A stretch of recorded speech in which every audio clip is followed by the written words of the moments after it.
马桶冲水不好，冲水不好有异响，咕噜咕噜咕噜响，什么东西啊？嘿嘿嘿，看见没有？终于出来了啊！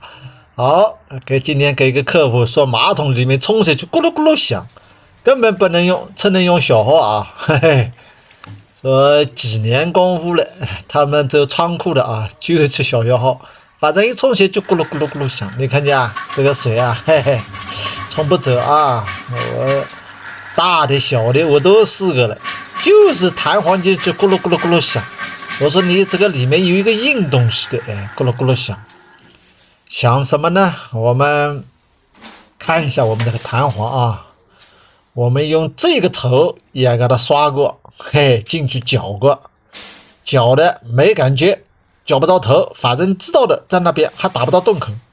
然后呢，用我们这个尖的，嘿，打可以穿过去，但是咕噜咕噜咕噜响就是响，知道那个东西的，但是不知道什么东西。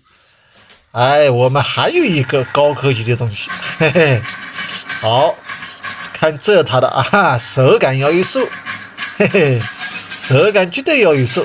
我说，本来那个客户呢叫我，哎呀，实在不行了，你拆马桶了呗。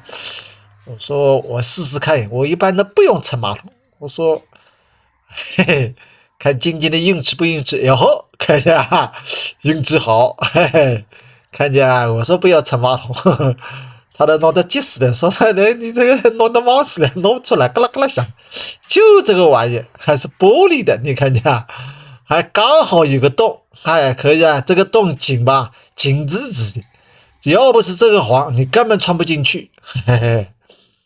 那刚才那个大一点的头也没用，穿不过去，就要这个稍微小一点的啊，我们来冲水感觉一下，好了啊。看见没有？呼噜嘟响，呼噜呼噜响了吧？